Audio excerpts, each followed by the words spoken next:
नमस्कार दोस्तों, मैं आज आपको सुनाऊंगी नंदिनी से शादी करने के बाद सुनील ने आखिर उसे क्यों छोड़ा। सुनील सिगरेट जलाता हुआ सड़क पर इधर उधर देख रहा था कि अचानक एक महिला को दुकान से निकलते देख चौंक पड़ा। नंदिनी, हाँ यह तो नंदिनी ही तो है। वही चेहरा, वही चाल ढाल, वह खुद मन ही मन बड़बड़ाया और उसकी ओर चल पड़ा। नंदिनी, उसने पीछे से पुकारा। अरे सुनील, तुम? उसने मुड़कर देखा और मुस्कुराकर बोली, हाँ मैं हूँ। कैसा अजीब इत्तेफाक है कि तुम आगरा की और मैं कानपुर का रहने वाला, और हम मिल रहे हैं गुजरात की सड़कों पर। वैसे तुम यहाँ कैसी? मैं आजकल यहीं रहती हूँ, अपनी दोस्त के साथ काम के सिलसिले में आई हूँ। और तुम? मैं यहाँ अपने व्यापार के सिलसिले में आया हूँ। मेरी पत्नी भी साथ है। हम पास के ही एक होटल में ठहरे हुए हैं। दो चार बातें कर कर नंदिनी बोली, अच्छा मैं चलती हूँ। अरे रुको, वह बोला, इतने सालों बाद हम मिले हैं, मुझे तुमसे ढेरों बातें करनी है। क्या हम दोबारा नहीं मिल सकते? हाँ बिल्कुल, क्यों नहीं, कहते हुए नंदिनी ने कहा, यह लो, यह मेरा पता व फ़ोन नंबर है। हो सके तो कल मेरे घर खाने पर आना और अपनी पत्नी को भी लाना। नंदिनी एक ऑटो रिक्शा में बैठकर चली गई। सुनील कपड़ों की दुकान में घुस गया, जहां उसकी पत्नी शॉपिंग कर तैयार बैठी थी। मेरी खरीदारी हो गई है, जरा देखो तो ये साड़ियाँ कैसी लग रही हैं।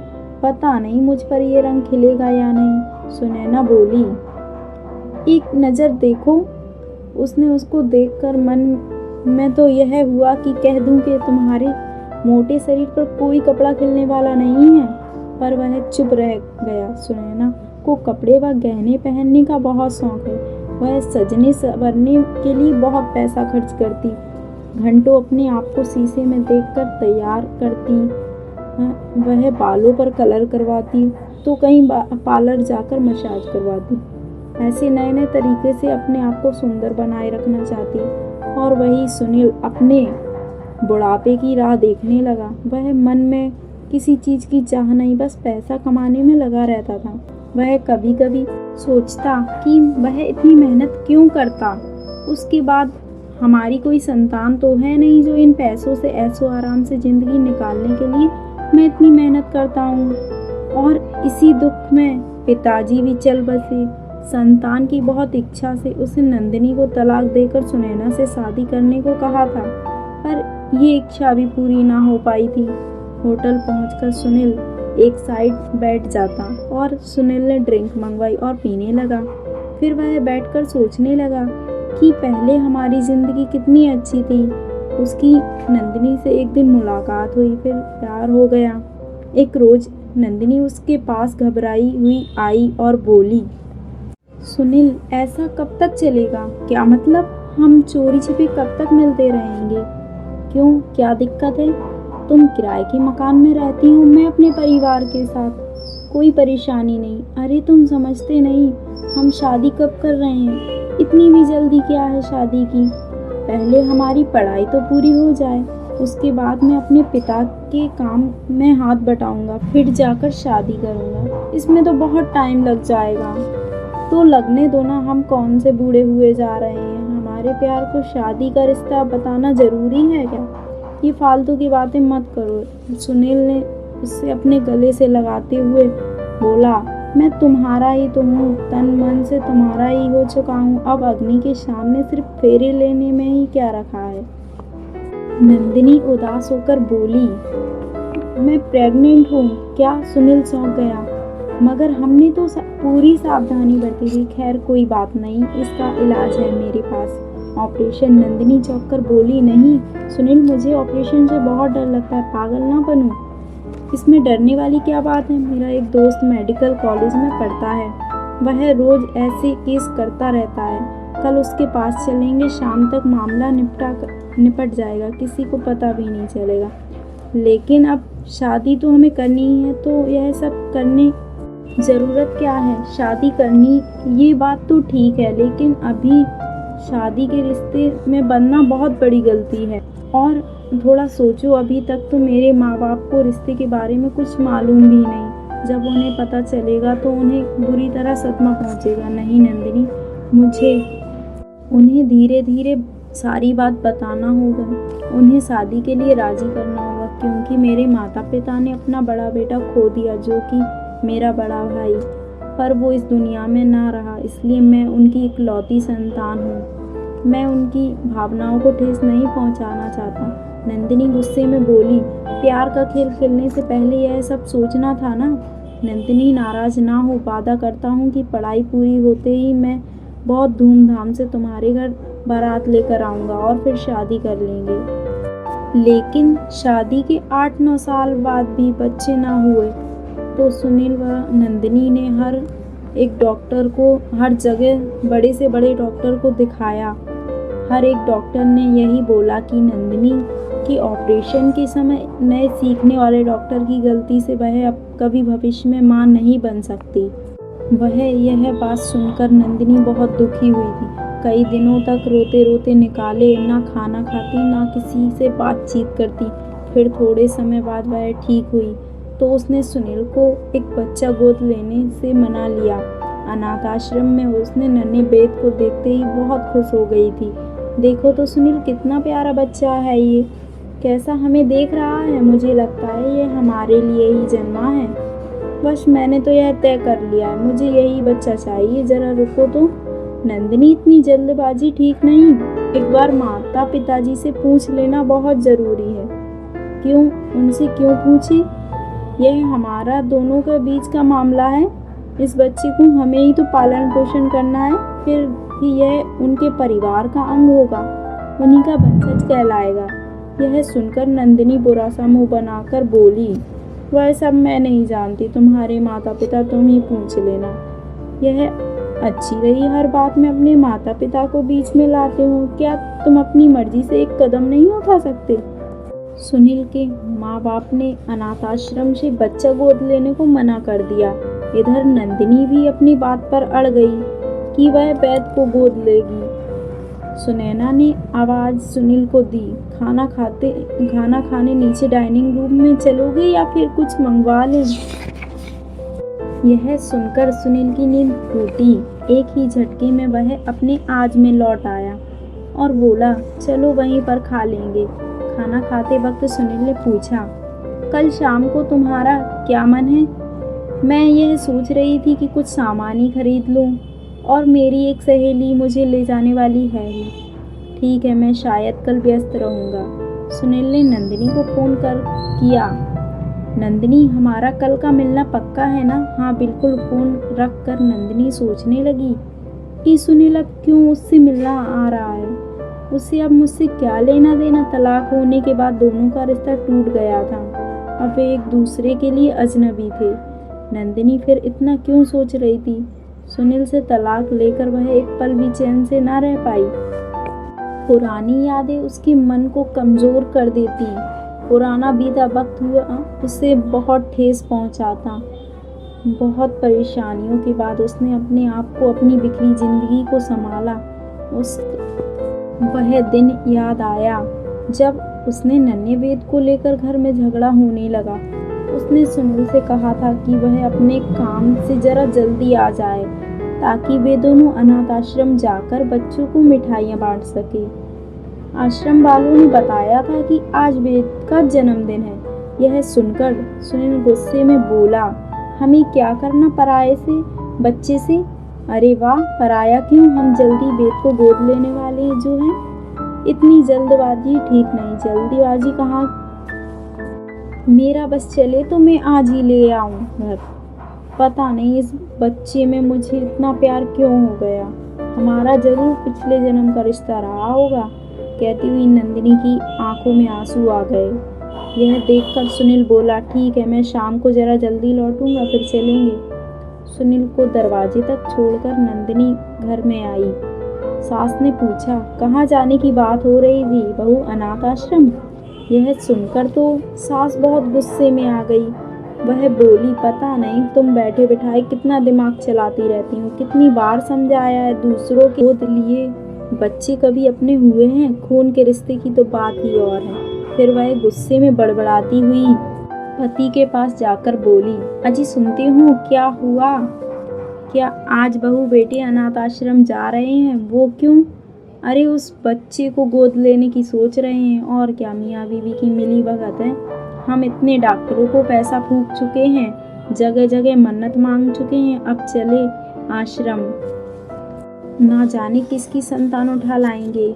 ना जात का पता, ना कुल का, हमारे सिर मत्थे मरने वाले हैं। मैं कहती हूँ यदि गोद लेना ही पड़ रहा है तो हमारे परिवार में बच्चों की क्या कमी है? हमसे जानबूझकर मक्खी निकली नहीं चाहती। तुम जरा सुनील से बात करो। ठीक है, मैं आज ही सुनील से बात करूँगा। पता नहीं कब तक करोगे।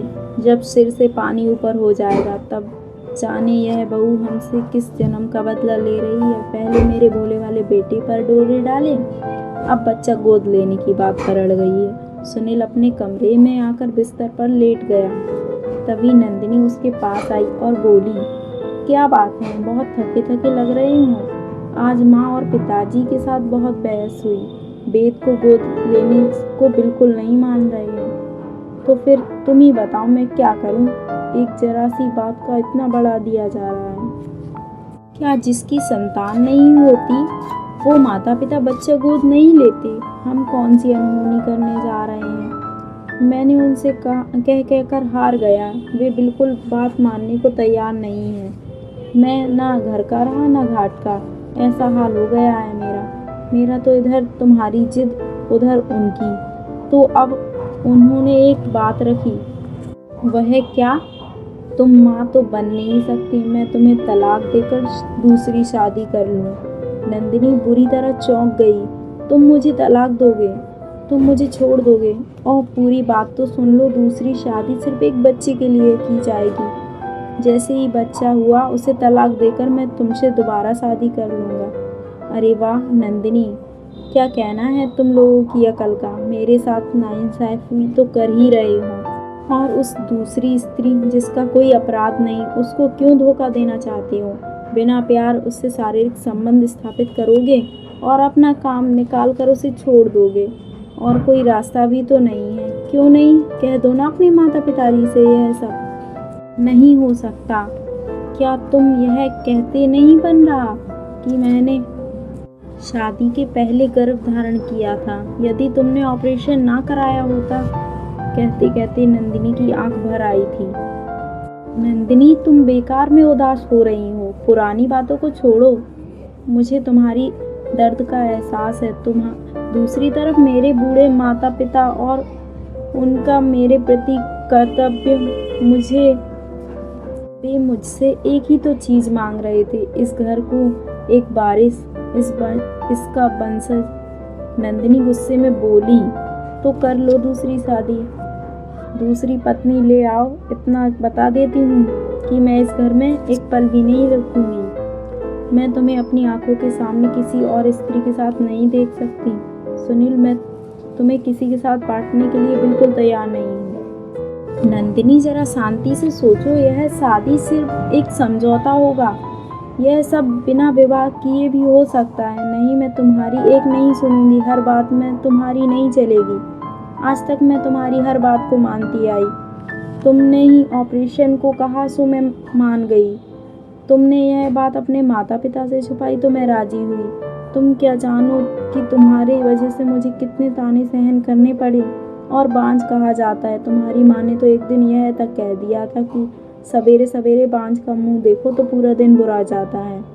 नहीं सुनील, मैं बहुत सहन कर लिया, अब और नहीं। नंदिनी, मुझे समझने की कोशिश तो करो। समझ लिया जितना समझना था।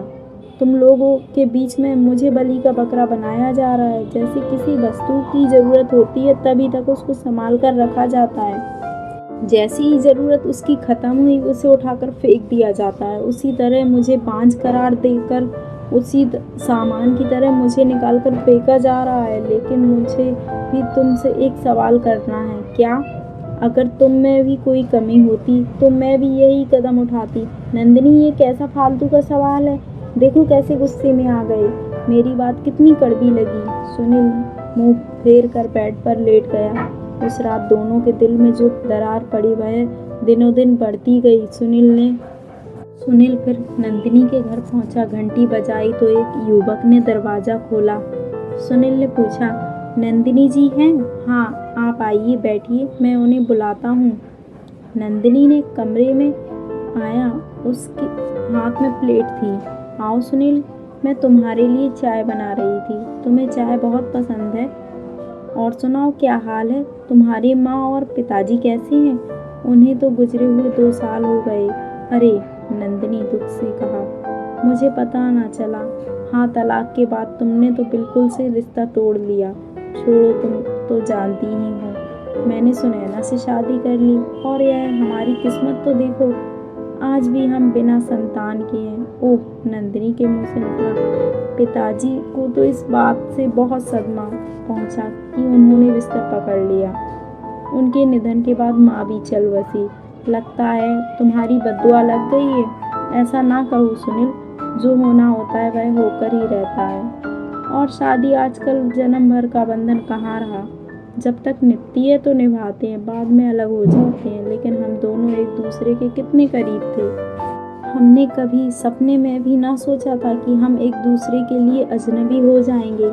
और आज मैं सुनैना से शादी के रिश्ते में बंध कर जबरदस्ती का रिश्ता निभा रहा हूँ। हम दोनों में कोई तालमेल नहीं। अगर जीवन साथी मन मुताबिक ना हो तो जिंदगी बहुत बुरी हो जाती है। खैर छोड़ो, मैं भी ये रोना कहाँ लेकर बैठ गया। तुम अपनी सुनाओ। यह बताओ, ये वह युवक कौन था जिसने दरवाज़ा खोला? यह सुनकर नंदिनी मुस्कुराकर बोली, वह मेरा बेटा। ओह, तो तुमने शादी कर ली? नहीं, मैंने शादी नहीं की। वो तो केवल उस बच्चे को गोद लिया। हाँ सुनील, यही वो बच्चा वेद है, अनाथ आश्रम वाला। तुमसे तलाक लेकर मैं आगरा आ गई, जहाँ मेरा परिवार रहता था। एक नौकरी कर ली ताकि उन पर बोझ ना बन सकूं। पर तुम तो जानते ही हो कि एक अकेली औरत को यह समाज किस निगाह से देखता है। पुरुषों की भूखी नज़र मुझ पर गड़ी रहती, स्त्रियों की शक की नज़र मेरा पीछा करती। कई मर्दों ने करीब आने की कोशिश की, कई ने मुझे अपनी हवस का शिकार बनाना चाहा, पर मैं उन सब से बचती रही। लेकिन भाग्य की बात देखो, अनाथ आश्रम में वेद मानो मेरा ही प्रतीक्षा कर रहा हो। इसने मेरे दिल की खाली जगह को भर दिया। इसने लालन पालन में लगकर जीवन को जीने की वजह मिली। 15 साल हम एक दूसरे के सहारे काट दिए, इस आशा में कि यही मेरे बुढ़ापे का सहारा बनेगा। यदि कोई दुख नहीं, कोई दर्द नहीं, कहती हुई नंदिनी हल्के से मुस्कुरा दी। दोस्तों, आपको यह कहानी कैसी लगी कमेंट में ज़रूर बताएं। धन्यवाद।